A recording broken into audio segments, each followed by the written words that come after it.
Balitang walang kinakampihan. Balitang laging maaasahan. Serbisyong di makakantayan. Balitang para sa bayan. Ito ang Aksyon 24. Gising pa ba kayo? Magandang gabi. Sa ulo ng mga nagbabagang balita.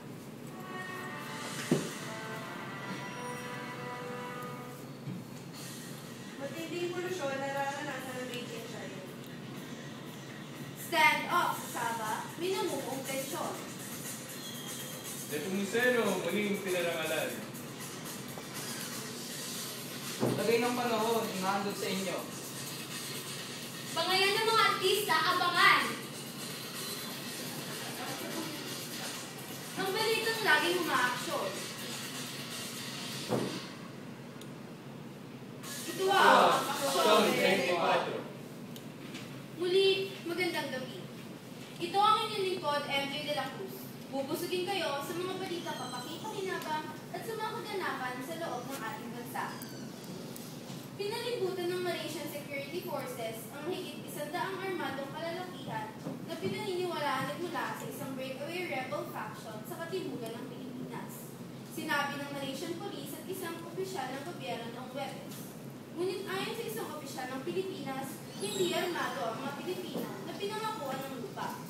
Ang stand-off sa silangang estado ng Sabah sa isla ng Borneo ay nagbabantang pagmumulan ng tensyon sa magkatabing bansa sa Southeast Asia na paminsan-minsan ay nakakairingan sa isyu ng seguridad at problema sa migrasyon na dulot ng naluwag na sea border.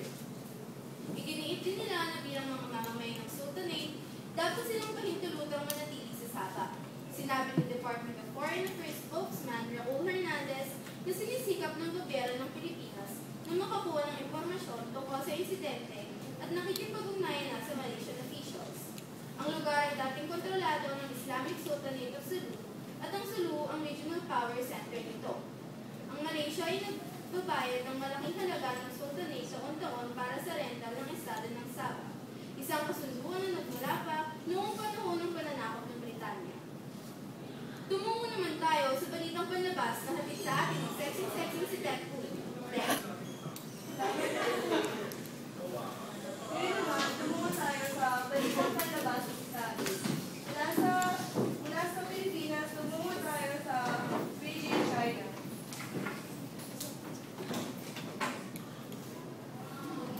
Ang Beijing, capital naman ng China, ay sa kasalukuyang kakaranas ng matinding polusyon sa hangin. Ito ay dulot ng mga tirang kaputok mula sa nakaraang Chinese New Year. At nakadagdag pa rito ang buhangin na nanggaling sa Mongolia. Ngayon ay gumagawa na ang mga otoridad ng paraan upang mabawasan ang polusyon na bumabalik sa kanilang bansa. At para na rin masigurado ang kalusugan at kaligtasan ng mga mamamayan nito. Mula sa Beijing, China, tumungo naman tayo sa Auckland, New Zealand.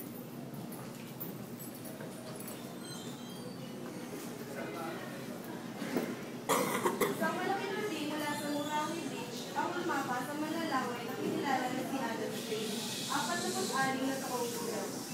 Sinabi ni Pio Mose, isang testigo na nangungisda ng mga oras na yun, ay bigla na lamang nagkaroon ng lubos at puso. Lubos siyang natakot at humingi agad ng tulong. Bigla ng polis, ni Sean Levin, binaril ng mga kasamahan niyang mga pulis ang pating at sinabing 12 hanggang 14 na talampakan sa haba. Mapalipas ang ilang oras, nakuha ng mga pulis ang katawan at kinilala bilang si Strange na isang denestor. Posit Ed Koy para sa balitang panlabas sa Sain. Pwede sa'yo, MJ. Salamat, Ted. Team Pinoy kumpiyansa, unang mahalaga. Good news para sa Team Pinoy pero bad news naman sa una. Nalalapit na naman ang halalan kaya matutupin naman ang botohan para sa mga Pilipino. Batay sa pinakahuling survey ng Social Weather Station SWS ay nitala sa Business Bureau, pinangunahan ng mga kandidato ng administrasyon ang Magic 12 sa karera ng pagkasenador. Gaya ng mga nakalipas na survey, naumuna pa rin si Loren Legarda na sinusundan ni Francis Cheese Escudero at Alan Peter Cayetano.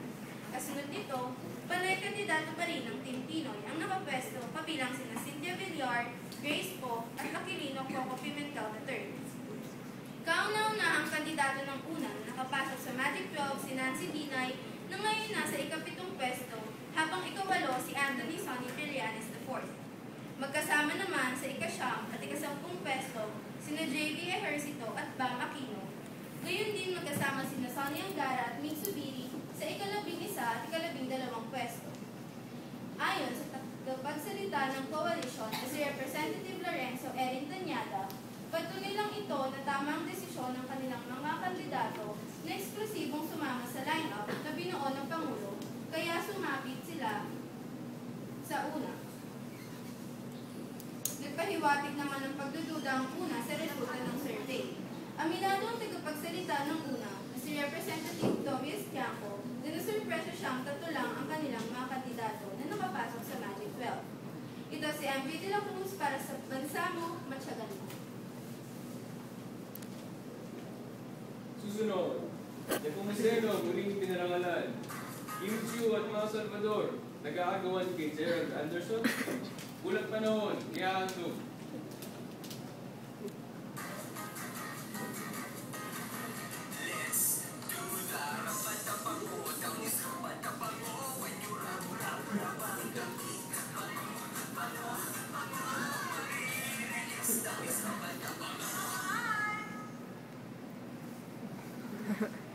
Para naman sa balitang sports, ating pakinggan si Aaron Bernardo. Yes, Aaron. MJ. In-update na ng Guinness World Records ang ikatlong record ng sports legend na si Paeng Nepomuceno. Tumaas ang kanyang career titles mula sa 118 at naging 124.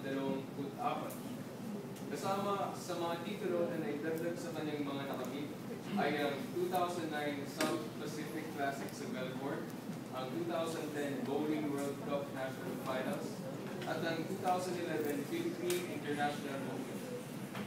Siya ay patuloy-tuloy na nakakapanalo ng mga titulo simula pa noong 1972.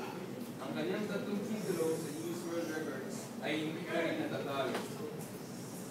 Pinangalanan din siyang Bowling Athlete of the Millennium ng FIG, ang World Governing Body, noong 1999. Siya ang unang lalaking bowling athlete na ma-enshrine sa World Bowling Hall of Fame and Museum sa Arlington, Texas. Ito si Aaron Bernardo para sa Balitang Pampalakasan. Balik sa iyo, MJ. Salamat, Aaron. Samantala, dumako naman tayo sa balitang showbiz ngayong ulat ni Princess Marcos. Salamat, Marijo. Ito na nga kaabang-abang na Balitang OMG!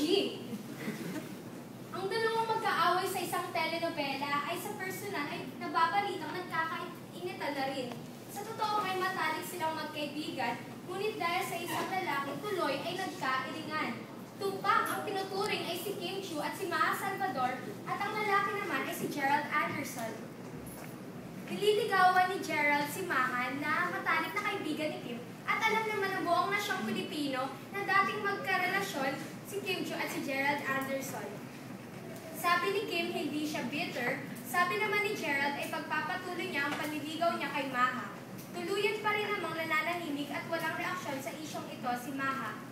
Sabi ng aming inside source ay medyo parang kakaiba tuloy ang atmosfera sa taping nila Maha at Kim ng kanilang soap opera at nag-walkout pa daw si Kim pagkatapos ng sampalan scene nila ni Maha.